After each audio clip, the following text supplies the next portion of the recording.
Parlons également de cet atelier de lancement du projet de gouvernance forestière, marché et climat qui vient d'être organisé par le WWF Gabon et celui de la Chine en collaboration avec le ministère des Eaux et Forêts. Les questions socio-écologiques étaient au centre des échanges. Georges Kombila, Jean de Dieu, Mambundu, pour le reportage.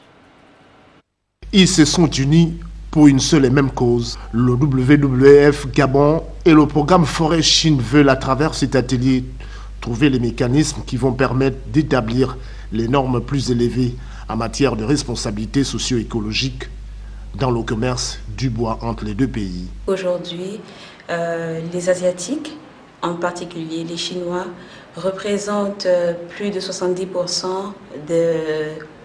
détiennent plus de 70% de la superficie forestière, des concessions forestières exploitées au Gabon.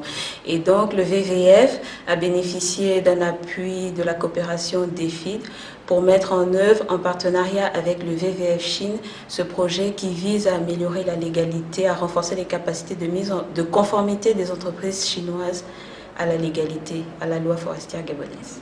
Le coordonnateur senior du programme Forêt de Chine, dont la durée de la mise en œuvre est de 3 ans, est revenu sur les grandes lignes de cette rencontre.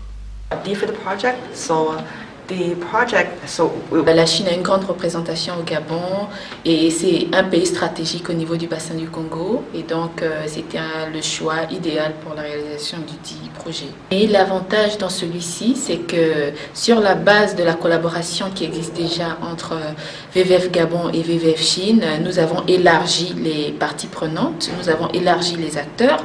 Donc avec une variété, une diversité de parties prenantes, on se dit que les réalisations seront plus grandes. Cet atelier, qui a vu la présence des responsables des eaux et forêts, a permis d'établir les synergies susceptibles de rendre efficient ce projet.